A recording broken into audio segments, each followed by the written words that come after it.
Hi, everyone. I'm Jamie Poisson.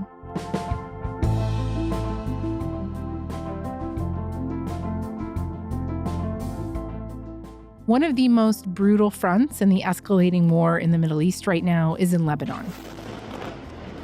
Israel is warning this is just the beginning. There's been hundreds of airstrikes in multiple locations. Civilians are not spared in what Israel calls its war against Hezbollah. In the south of the country, Israel's ground troops have crossed the border. In Beirut, smoke from bombings filled the skyline. Israel says its mission is to root out and defang Hezbollah and to carve out a security buffer zone in the south. The human cost is already staggering.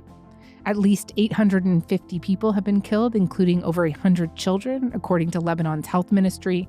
Upwards of 800,000 people, almost a fifth of the country, are now internal refugees, creating a crisis the current government is unequipped to handle. Today, Beirut-based journalist Rania Abouzeid is here to help us understand the growing conflict in Lebanon. How did it get here, and where could it be headed? She's covered political upheaval, human rights, and conflicts in the Middle East for more than 2 decades.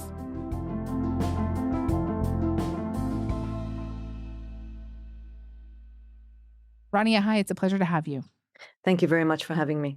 So you are in Beirut right now, where there's been bombing attacks. What are you seeing, and how different is it from what we've seen before? Well, those numbers that you mentioned in your intro are rapidly escalating, and every number is, of course, a person. I went to get my car, and there was an airstrike. We barely made it out. It was huge. It was big fire. The kids was asleep. I live in this neighborhood. I haven't left my home. Where am I supposed to go? I'd rather stay in my house and die with dignity. I'm not afraid of death. We will not bow to Israeli bombing. Even if it will calm down, even if they have a treaty or negotiate, it will come back. I didn't leave. They pushed me to leave. They put me in the 2 choices. Either you die or you leave. In Beirut, the capital, the shelters are at capacity. Those shelters are public schools, mosques, churches, sports stadium has been opened, and similar sites that the government has been able to repurpose. And there are similar shelters that have been opened across the country. Now, according to the social affairs minister, several thousand people remain out in the open on the streets of Beirut, and that is evident. You can see them everywhere. It was a very stormy weekend with heavy downpours, and the displaced were in flimsy tents, suffering terrible conditions. Now, the government has said that there is still capacity in some of the shelters in northern Lebanon to accommodate the thousands who are still on the streets, and it's organizing buses to try and ferry people there because many of those who fled their homes did so with nothing except the clothes on their back. Mm-hmm. The southern suburbs of Beirut are being subject to intermittent pounding by Israeli airstrikes. The area has been largely emptied following the mass forced displacement orders issued by Israel. But I know from people who live there that they continue darting in and out to check on if their building is still standing, or to try and retrieve some items that they can use, blankets, clothing, whatever they might be, a couple of pots, whatever they can take from their homes if they are still standing. I live in Ma'awad, which is in the southern suburbs of Beirut, but I'm currently displaced to the north of Beirut. I came today just to check on my house and my belongings. God willing, things will calm down. The extent of the destruction, like just driving through that area, is truly, it's immense. There are streets that have been reduced to rubble. Now, even if these were buildings that contained Hezbollah offices or operations, these were people's homes and they were their businesses. Personally, it's hard to navigate, not just because of the destruction in the streets, but because some of the landmarks have been destroyed. At the same time, so Beirut is a pretty small city, but there are some neighborhoods that aren't being subjected to the airstrikes, where life is continuing. I wouldn't say normal, because nothing is normal, but there's a sense of like a tense normalcy So the schools are still open. The private schools that haven't been turned into shelters are still open for in-person classes. So too are businesses, cafes. It's this, you got people in the streets, literally in flimsy tents, and then you've got cafes that are still open. And that's also part of the nature of war, because it tends to happen in pockets. And, as I said, unfortunately, the Lebanese are very familiar with it, very experienced at it. And, to borrow that sort of overused phrase, they have to keep calm and carry on. Yeah, I mean, just on that point, have you ever seen anything quite like this before? So I covered the previous war, 2023-24. I covered the one before that, which was 2006, which also, there was massive destruction of both the southern suburbs and the south at that time. So the level of destruction is sadly familiar, but the context is not. And that's for me the key difference. The context domestically in Lebanon and also regionally, given that the American-Israeli war in Iran.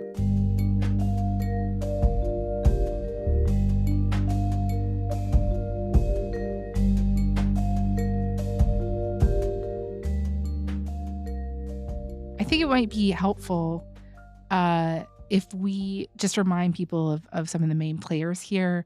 So first of all, there's Hezbollah. It is not just a militia, it's also a political party and an essential part of Lebanese society. And just briefly, how did they become such a powerful armed force inside Lebanese society and politics? So Hezbollah was formed in 1982 in response to an Israeli invasion that year. And in 1982, the Israelis not only sort of, invaded southern Lebanon, they reached all the way to the capital, Beirut, which is about more or less in the middle of the country. The Israelis are tightening their grip on Beirut all the time, by sea and by land. They're only a few miles behind me now at Demor. And only 15 minutes ago, 5 planes came in and dropped bombs on this spot, very close to the center of Beirut, leaving this damage. It is these sort of raids which are driving the defenders of this city into ever tighter defense rings around it. Israeli troops have now cut off Beirut entirely, and their guns are directed against the PLO headquarters in the city. After the failed attempt at a ceasefire between the two forces, it looks as though the Israelis are preparing to strike the PLO at its heart and crush it. Hezbollah was formed with the assistance and the support and the training and the financial support of Iran's Revolutionary Guard Corps. That is not a secret. They don't hide their Iranian support, both moral and physical and financial. At the end of the Lebanese civil war, it was a 15-year civil war that ended in 1990. As part of the agreement that ended the war, all the local militias had to be disbanded. Hezbollah was allowed to keep its arms because it was engaged in what the Lebanese state said was resistance against the Israeli occupation of southern Lebanon, because while the Israelis invaded in 82, they stayed there.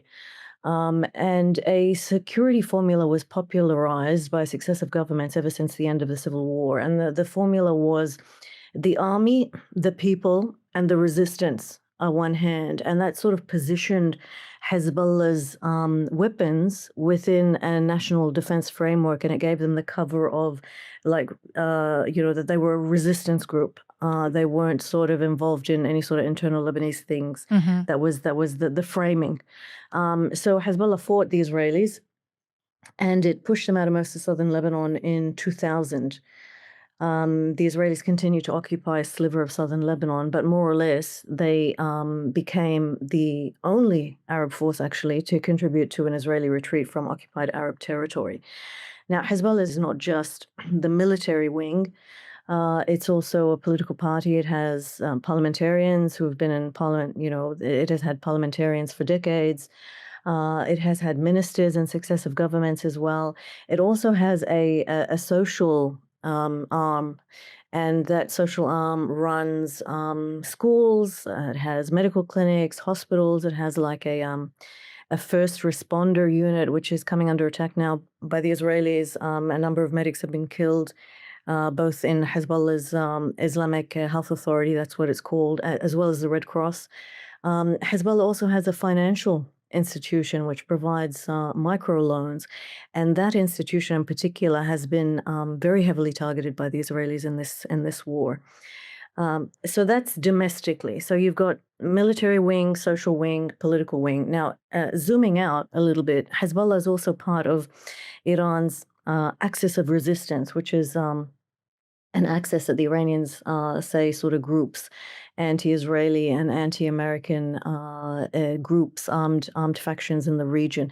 Now, that alliance includes Yemen's Houthis, it includes Palestinian Hamas, some Iraqi militias, and Syria under the Assads. That obviously, Syria was obviously removed from that equation December 2024 when Assad fell.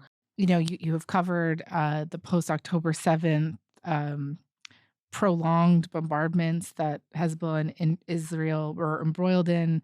Israel has spent the last 2 or so years, right, trying to weaken Hezbollah, killing senior leaders and targeting infrastructure. And the two sides had technically reached the ceasefire in November 2024. Relief and revelry in the Lebanese capital after Beirut endured months of Israeli bombardment. The ceasefire began precisely 2 months to the day since Israel assassinated Hezbollah's longest-serving leader, Hassan Nasrallah. But the UN says Israel violated that ceasefire thousands of times, and yet Hezbollah chose to respond after the killing of Iran's supreme leader, not those earlier violations. And what ultimately explains that decision? Why escalate now? Well, that's a question being asked in Beirut, and that's being very angrily asked in Beirut, I have to say, by some quarters. To step back, the Lebanese are very divided over the issue of Hezbollah's arms. There are Lebanese who, even though from the 90s on, the government provided Hezbollah's weapons with the cover of being a resistance group, there are some Lebanese who always oppose that. But especially now, the question of why, the UN recorded more than 15,000 Israeli violations of Lebanese sovereignty during the ceasefire. The attacks did not only target Hezbollah and its infrastructure, it also killed a number of civilians, including children. More than 350 Lebanese were killed in those attacks. And Hezbollah did not respond. Now, Hezbollah said that it was quote, being patient. They used the word patient, and that it was giving the government time to see if its diplomacy would force Israel to comply by the demands outlined in the ceasefire agreement. And some of those demands included Israel withdrawing from 5 hilltop positions that it had newly occupied in the post-October 7th war, and moving its troops back across its border. That didn't happen. They're still in those 5 positions, and Hezbollah on March 2nd took the decision unilaterally to lob about 6 rockets, most of which were intercepted. They didn't even reach their target, across the border, and in so doing reignited the front. Hezbollah said that it did it for, to avenge the death of Iran's supreme leader, and also because, quote, it said something along the lines of its patience had run out, and it didn't think that the government was going to achieve anything with its diplomacy, and that they weren't just going to continue sitting on their hands. In a televised message, Hezbollah's leader, Naim Qassem, said, "We've prepared ourselves for a long confrontation. God willing, they'll be surprised on the battlefield."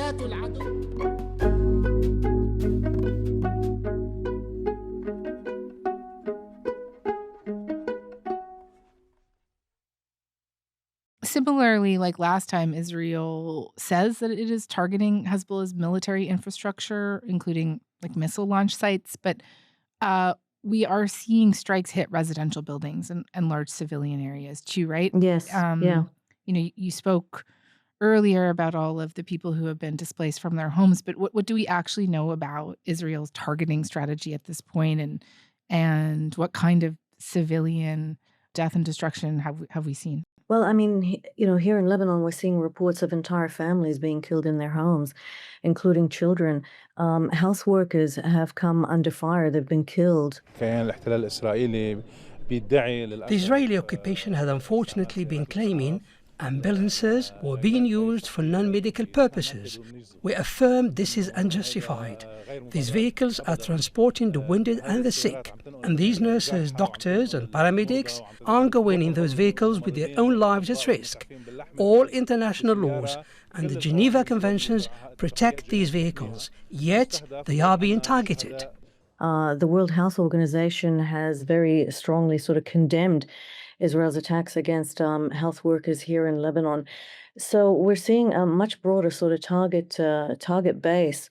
What is the strategy? What is Israel's strategy at this point? Well, today, Israel's defense minister announced the start of a ground invasion. They said that it would be limited, but based on the maps, the forced displacement maps, which extend 10 to 15% of Lebanese territory, it looks like it might not be limited. The Israeli forces have begun a ground operation in Lebanon to eliminate threats and protect the residents of the Galilee and the north. The hundreds of thousands of Shiite residents of southern Lebanon who've been and are being evacuated from their homes will not return to their homes south of the Litani River until the security of the residents of the north is guaranteed. Even soon after the ceasefire was inked, Israel's defense minister, Israel Katz, said that and so too did Netanyahu, they both said that Israelis would continue to occupy those 5 hilltop positions in violation of a ceasefire. And Katz also said that Israel would try and establish what he called a buffer zone in southern Lebanon. And what they did during the ceasefire was that they effectively sort of controlled that border belt, and it's about 100 kilometers long. It's full of hundreds of villages. And they controlled it not just by their physical presence on those 5 hilltops, but more importantly, via air power with drones and things like that. So any sort of locals who tried to rebuild in their towns would be subject to drone strikes. They had effectively started establishing an occupation zone, a no-go zone, and they used the ceasefire to also detonate homes and to spray pesticides to clear what is a very verdant agricultural sort of heartland, to do what they have said they would do now, which is to turn parts of southern Lebanon to make them resemble Gaza. I mean, Smotrich, the finance minister, said that southern Lebanon would resemble Khan Yunis and Gaza. So that's what they were acting on during the ceasefire in terms of making the border area a no-go zone. At the same time, under the terms of the ceasefire, the Lebanese army increased its numbers down south, and along with UNIFIL, the peacekeepers, was clearing the area of Hezbollah infrastructure, weapons caches, and things like that, because the ceasefire said that Hezbollah had to be disarmed south of the Litani River, which is a river that cuts across Lebanon about 30 kilometers from the Israeli border. So, they seem to want to create this dead zone that is also indicated by some of the schemes that were being floated, some of the projects that were being floated during the ceasefire. One of them was an American and Israeli proposal to depopulate the area and turn it into an industrial zone where entry and exit would be sort of approved by the Israelis, but nobody actually lived there. And this idea for Southerners who some of these villages are older than Israel, and for them to have their villages erased off the map it's just not going to fly. It's a very difficult sort of thing for them to accept, and they won't accept it. That is, after all, why that contributed to the creation of Hezbollah in the first place.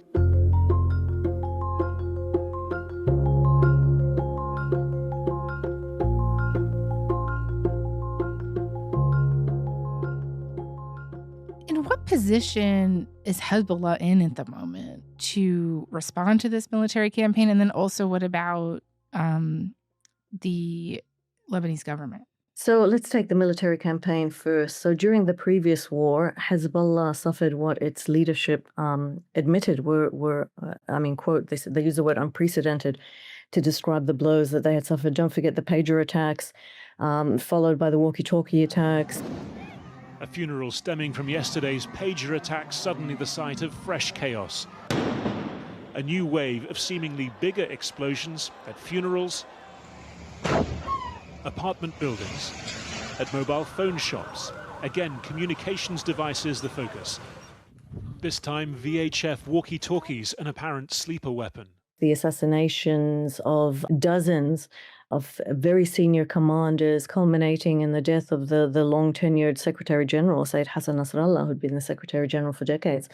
But they seem to have regrouped, because if we look at what they're doing in this war, They are firing on some days, on some days they're undertaking dozens of operations against both the Israelis in Lebanon, as well as firing rockets and sending armed drones into Israel, some of which they're piercing Israel's Iron Dome air defenses to land as far south as Tel Aviv. So they still have some fight in them.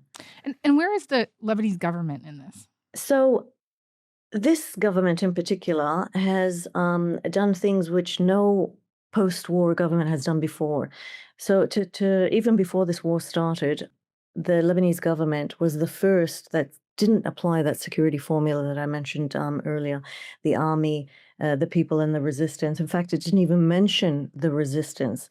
And that was the first time in about 30 years that a cabinet manifesto did not mention the resistance.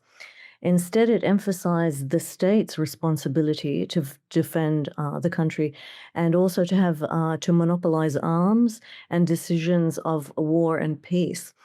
But on the morning of March 2, after Hezbollah fired those half a dozen or so rockets into northern Israel, this government went even further, and it declared that Hezbollah's military wing was quote, illegal. The Lebanese state hereby declares its outright rejection of any military or security operations launched from Lebanese territory outside the framework of its legitimate institutions.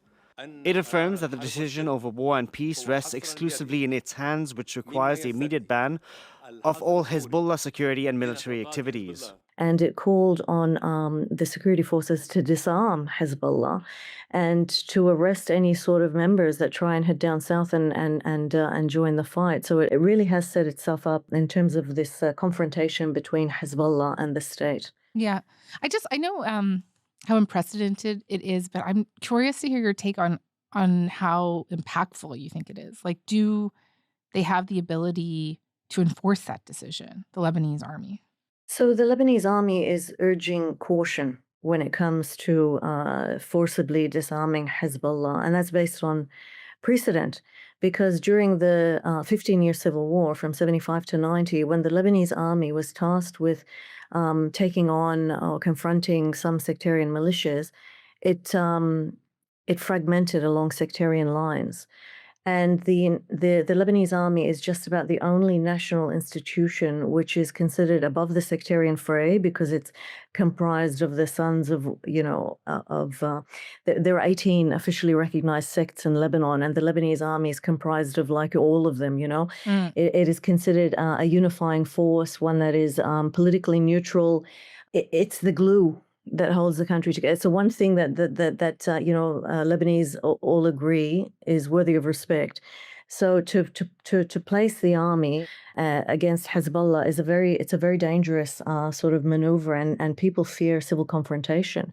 Also, it's a question of timing as well. Like the Lebanese army has cautioned about the timing, because we've got the Israelis coming in, and they're talking about setting up a buffer zone.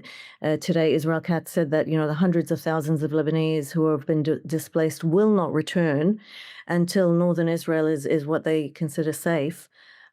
So we're talking about a potential reoccupation of parts of southern Lebanon, and the Lebanese army is not, it requires political authorization to engage Israel, and it doesn't have that authorization because since about 2005, 2006, it is largely supplied by the U.S., and the U.S.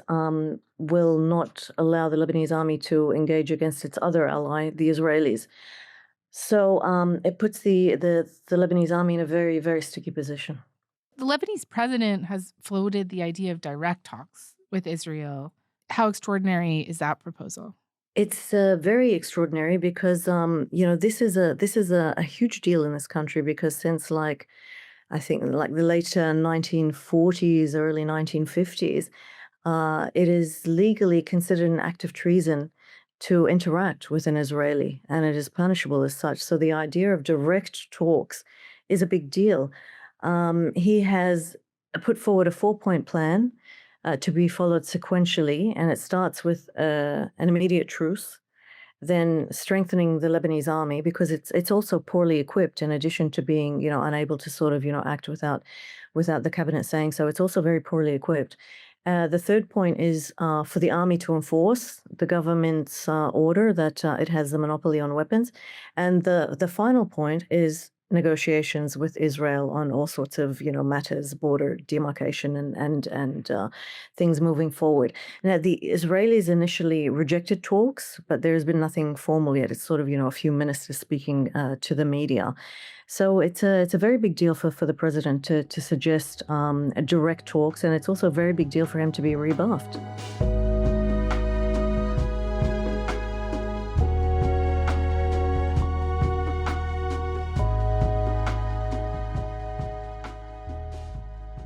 How do you think this is likely to play out in the coming days and weeks here?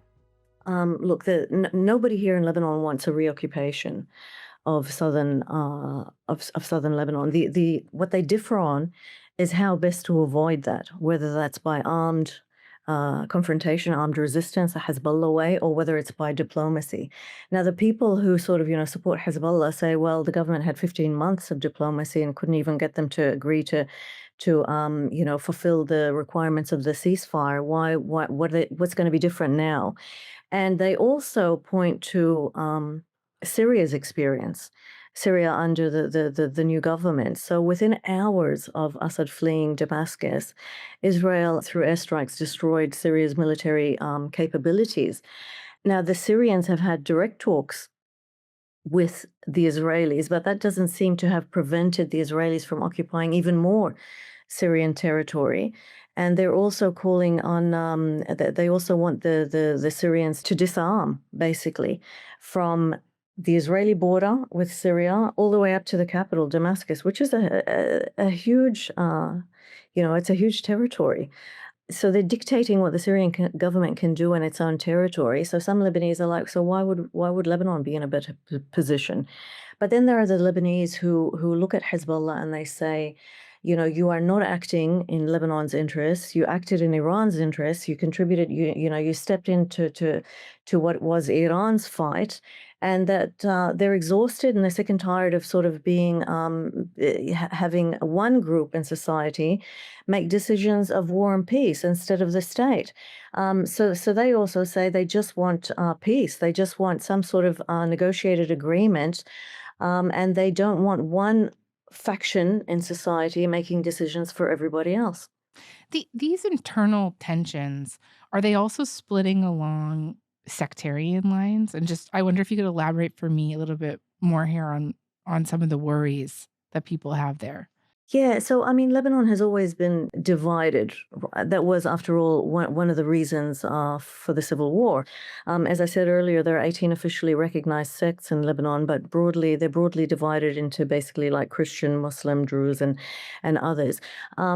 First thing I'd want to stress is that the sects are not monolithic in terms of political views or orientation. So, for example, you have some Christians who are very, very strongly opposed to Hezbollah's weapons, and there are some Christians who support them. So you can't sort of, people don't sort of fit into nice sectarian pigeonholes. That's the first thing. Now, the South is majority Shiite, but and Hezbollah is Shiite, but there are also, Christian, Druze, and Sunni villages, and there are a lot of mixed villages in the South.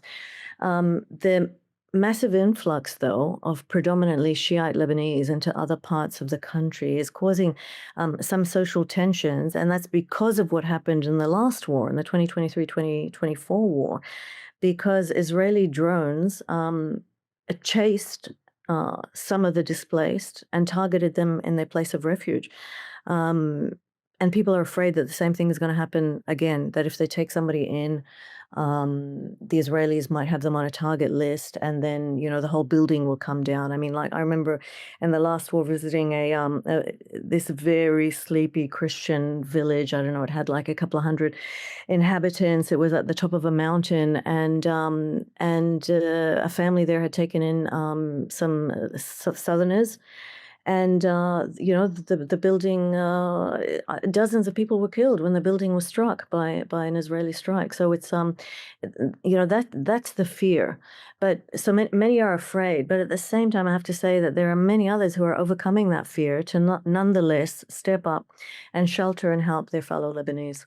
Yeah, we also saw Israel, I don't know if we've mentioned it yet in this conversation, targeting some displaced people in Beirut, like the strikes on the beach, right? Yes, Yeah. exactly. Yeah. Yeah, so you can understand that fear that people might have. Yes. The UN Secretary General Antonio Guterres says that the Lebanese people have been dragged into war, that the south of Lebanon risks becoming a wasteland. And my message to the warring partners is clear. Stop the fighting. Stop the bombing. There is no military solution, only diplomacy, dialogue, and full implementation of the UN Charter and Security Council resolutions. He's calling for over $300 million in support for the country. Canada has promised $37 million in humanitarian aid for Lebanese civilians. What kind of international assistance is reaching Lebanon right now? I'd like to come back to end this conversation on the people. What do civilians need the most right now? Well, first of all, the government is scrambling it's just a massive influx of people within a very short period of time. This country has also been through, the last 5 years have just been disastrous. Starting in 2019 with a financial collapse, the currency lost like 98% of its value. 2020, the Beirut port explosion, if you remember, devastated huge parts of Beirut, and then plus the coronavirus, which impacted the whole world, and then 2023, this new war with Israel that's continued into 2024. It's just been nonstop, punches in the face. And the government has limited means, and it's trying to deal with all of these multiple sort of crises. So it finds itself in a very difficult position. It needs like financial assistance. The other thing is that because this is happening now, within the wider context of the Iran war with America and Israel, a lot of the Gulf states who usually sort of dig into their very deep pockets and provide aid and assistance to Lebanon are dealing with their own issues at the moment, with Iranian strikes on U.S. military bases in their territory and things like that. To say nothing of the mess that is air travel from the Gulf at the moment. So the Lebanese are really sort of, finding themselves on their own in this crisis, unlike the other war, the previous war, when the Gulf and European states and other countries sort of, really did step in to try and provide shelter aid and food aid and various other things that were required by the displaced people. Okay. Rania, I want to thank you so much for this. Really appreciate it.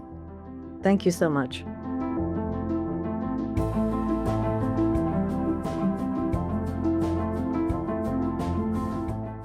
All right, so just before we go today, late Monday afternoon, after Rania and I spoke, the Prime Minister's office issued a joint statement with France, Germany, Italy, and the UK on the conflict in Lebanon.